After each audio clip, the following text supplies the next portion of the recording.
उत्तर प्रदेश में जनसंख्या नियंत्रण विधेयक के ड्राफ्ट पर समाजवादी पार्टी के सांसद शफीकुर रहमान का क्या कहना है, ये भी अपने दर्शकों को सुनाते हैं।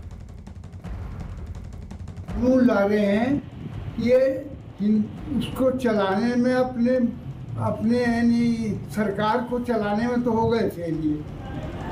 अब ये इधर उधर की बातें करके उलझाना चाहते हैं हमें कि साहब इतने बच्चे कम पैदा करो फला।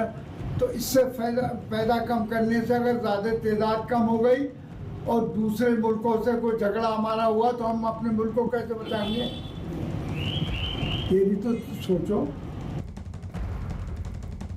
यूपी में जनसंख्या नियंत्रण विधेयक के तहत एक बच्चा होने पर मिलने वाले फायदों पर विश्व हिंदू परिषद के नेता आलोक कुमार ने भी क्या कहा, यह भी सुनिए। एक बच्चे वाला जो इंसेंटिव देने वाली बात है उस पर सरकार दोबारा सोचे। ये भी होगा कि एक बच्चे वाली बात को प्रोत्साहन मिलता जाएगा।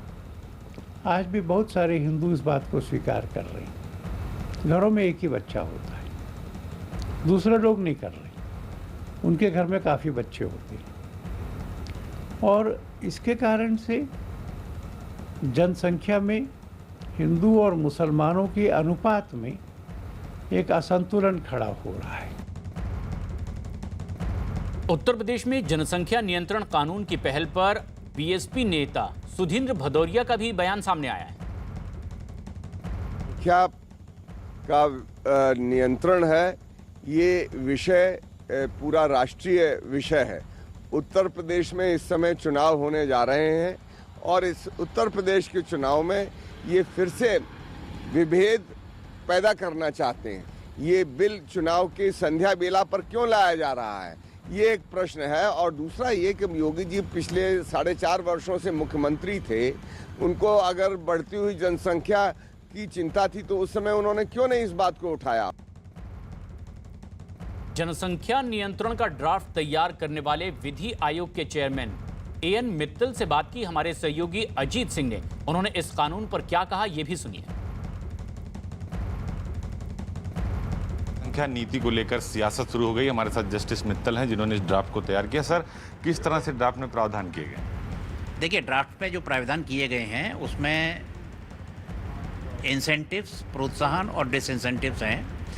इंसेंटिव्स में आप कह सकते हैं कि जो व्यक्ति स्वेच्छा से नसबंदी कराता है उस व्यक्ति को, अगर सरकारी सेवक है तो उसको 2 अतिरिक्त वेतन वृद्धि मिलेंगी, उसको विकास प्राधिकरण के मकानों में आवंटन में वरीयता मिलेगी, निःशुल्क शिक्षा मिलेगी, निःशुल्क चिकित्सा मिलेगी और भी बहुत सी सुविधाएं हैं। आसान किस्तों पर लोन मिलेगा, सब्सिडी मिलेगी। हमारा कानून किसी भी प्रकार से किसी भी धर्म, किसी भी संप्रदाय, किसी भी जाति, किसी भी समुदाय के विरुद्ध नहीं होगा और किसी भी धार्मिक निर्देशों के विपरीत नहीं होगा। 2 बच्चों को लेकर क्या प्लानिंग की जा रही है, उसी को लेकर काफ़ी लोग जो है सियासत कर रहे हैं। देखिए, मेरा तो मानना ये है कि अगर आप 2 बच्चे नहीं सीमित कर सकते हैं तो आप स्वतंत्र हैं, आप 4 करिए, 6 करिए, कोई रोक नहीं है। उत्तर प्रदेश में